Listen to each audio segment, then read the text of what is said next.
Hola, buenas noches. El día de hoy en el podcast vamos a hablar del debate epistemológico en la didáctica y les traigo una invitada que yo sé que la conocen o que están muy próximos a conocerla. Hola, buenas noches, ¿cómo estás? Quisiera que saludaras a los compañeros y que nos digas quién eres. Buenas noches a todos. Me llamo Luisa y estoy muy contenta de acompañarlos en este podcast. ¿De qué vamos a hablar hoy? Vamos a hablar hoy del debate epistemológico en la didáctica, un panorama general. ¿Qué te parece? Me parece un tema muy interesante. Para empezar, ¿por qué no nos cuentas un poco sobre las diferentes perspectivas epistemológicas y cómo influyen en la didáctica? Bueno, según el documento tengo las perspectivas epistemológicas, el positivismo, interpretativismo, constructivismo y un enfoque crítico. El positivismo busca leyes universales. El interpretativismo se centra en la comprensión individual. El constructivismo en la construcción social del conocimiento. Y el enfoque crítico cuestiona las estructuras de poder. ¿Cómo se manifiestan estas perspectivas en la didáctica? Antes de llegar a ese punto, Luisa, quiero que separemos el conocimiento científico, el saber práctico y el saber pedagógico. ¿Qué te parece? Me parece muy bien. El conocimiento científico es basado en la investigación, es basado en el método científico. Yo recuerdo los pasos del método científico, creo que son la observación, creo que después se hacen preguntas, se elabora una hipótesis, se experimenta, se analiza y luego creo que se hacen conclusiones. Ese es el método científico a grosso modo.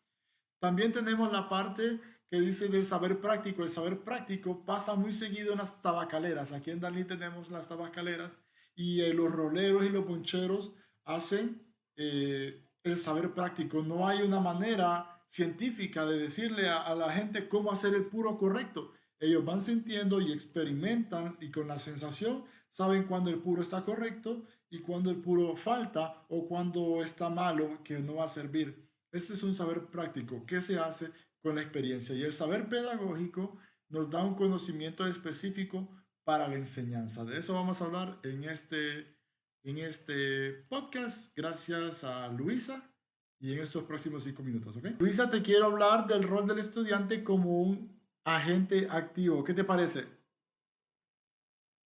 Excelente. El estudiante como agente activo es fundamental en la didáctica actual. ¿Cómo podemos fomentar este rol en el aula? ¿Qué estrategias podemos utilizar? Fíjate que para eso nosotros como maestros le deberíamos dar autonomía, la motivación intrínseca y un aprendizaje significativo.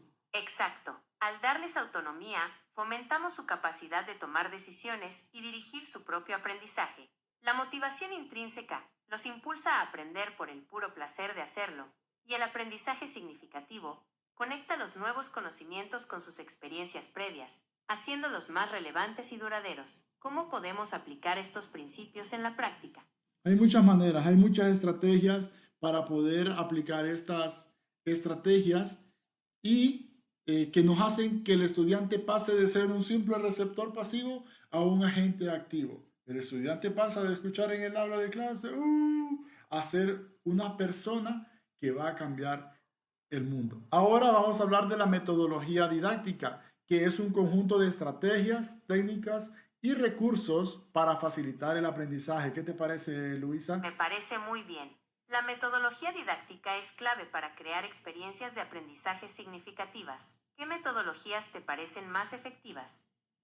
Bueno, a mí me parecen más efectivas las que son, bueno, aquí hay tres, las activas, las participativas y las contextualizadas. De repente, cada una se utiliza en situaciones diferentes. Las activas fomentan la participación del estudiante. Las participativas promueven la colaboración y el diálogo. Y la contextualizada relacionan el aprendizaje con la realidad. Esa contextualizada me parece que es muy buena porque nos, bueno, alcanza desde el aula de clases hasta la vida real. Y eso es lo que debemos enfocar. Ese es el camino que debemos seguir.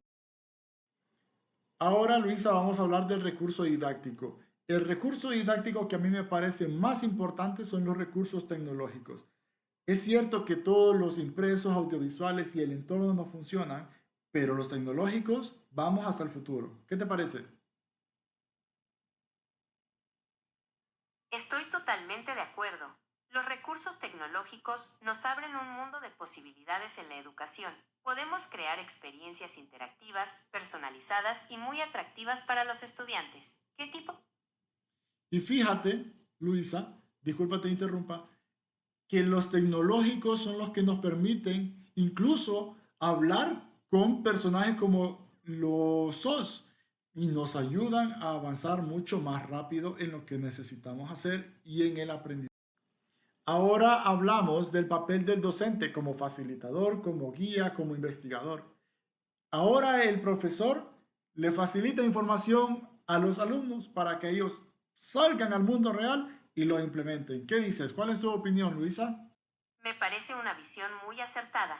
El profesor ya no es la única fuente de conocimiento, sino que guía y acompaña al alumnado en su proceso de aprendizaje. ¿Cómo podemos preparar mejor a los docentes para este nuevo rol? Bueno, tomando este tipo de diplomados, que es de educación superior en la Universidad Pedagógica Francisco Morazán, y nos permite avanzar, ser mejores enseñando.